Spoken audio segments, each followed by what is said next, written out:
ibang update dito po sa SLXTR4. Kasilayan natin dito mga bayan. Bukay dito sa buto na ito. Kaya samahan nyo po sa studio sa ating update doon sa Sariaya, Quezon mga bayan. Kasama dito sa mismong SLXTR4.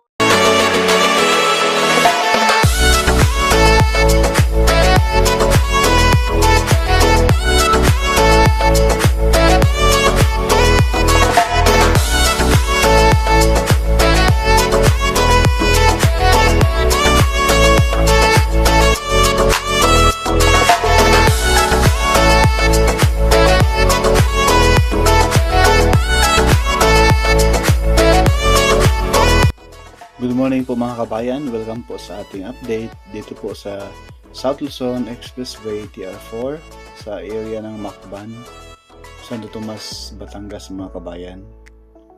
Samahan niyo po si Porca Studio. Good morning po sa lahat. Please like, share, and subscribe po sa ating YouTube channel Porca Studio. Pakihit na rin po mga kabayan yung notification bell, yung all.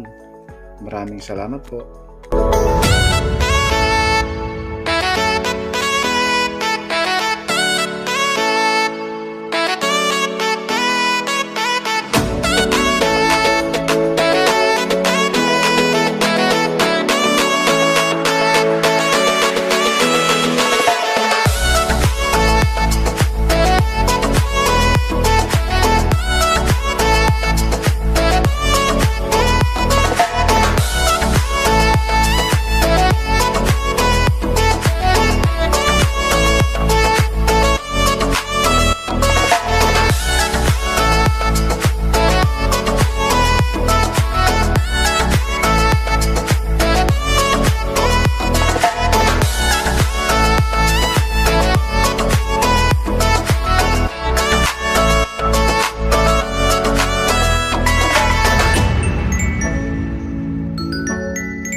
Diyan po sa baba natin mga kabayan, malaki pang tambakan dyan, no? Kasi kailangan nakalibel yung lupa dyan mismo sa yung ginawang ano dyan, parang culvert at tulay dyan sa harapan natin. At pasilip ko po sa inyo mga kabayan yung napakagandang view ng Mount Makiling. Itong alignment nitong SLXTR4 ay nasa panan ng Makiling mga kabayan. So asahan po ninyo kapag ito ay mag-start ng operation, open to public na po ito sa darating na 2025, sabi ni Sir Ramonaang, ito po ay talagang mabubusog yung inyong mga mata sa napakagandang view rito sa alignment nitong South Luzon Expressway TR4, lalo na yung papunta doon sa Lucena mga kabayan, doon sa Mount Banahaw. Talagang napakaganda yung view roon. Kaya ngayon pa lang mga kabayan, hingi po ako ng support sa inyo. Please like, share, and subscribe po sa ating YouTube channel, Porca Studio po. Pakihit na rin po yung notification bell, yung all mga kabayan, para lagi po kayong updated pag may mga bagong videos tayo yung i-upload, no? Ganon din po mga kabayan sa MRT7, no? May upload po tayo bago. Ayan po mga bayan, yung mga may nagsulputan na po rito sa katabi nitong alignment ng SLXTR4 sa paanan na mismo ng Mount Makiling, may mga condominium na. Nagsitayuan na po rito ng mga condominium mga kabayan, mga subdivision. Dahil dito sa area po ay overlooking. Kitang-kita po ang siyudad ng Santo Tomas, Batangas mga kabayan. Sobrang gandang view.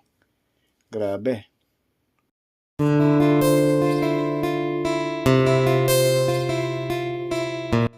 Pasilip ko po sa inyo mga kabayan itong bundok ng Macban. Boundary po ito ng Macban at Alaminos, Laguna mga kabayan.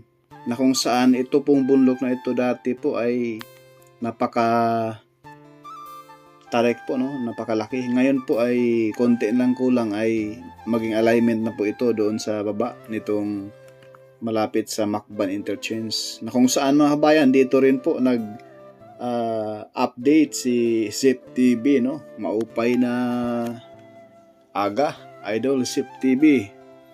From Leyte din po mga kabayan.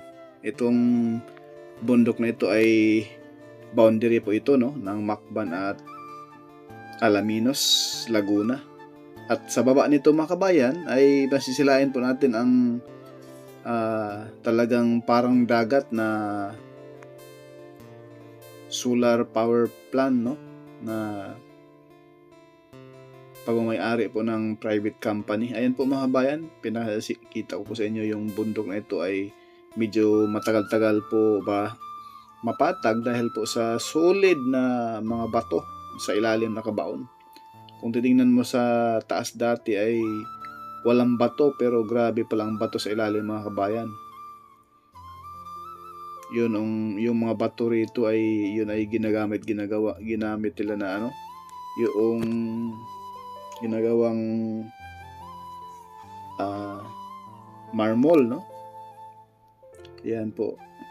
Konti na lang mga kabayan, yung alignment ng kalibil ng bakho na yan mga kabayan, yan na po yung kalibil doon sa baba, no?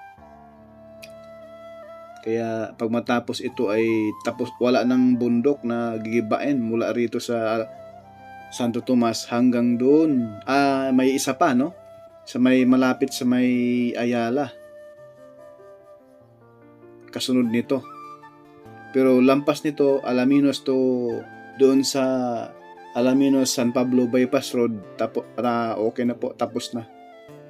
Patag na po. Dito na lang at saka yung sa Ayala mga bayan. Kaya maraming salamat po and God bless po sa lahat. Porca Studio, hindi sikat po pero nag-aabot ng balitang tapat. Maraming salamat.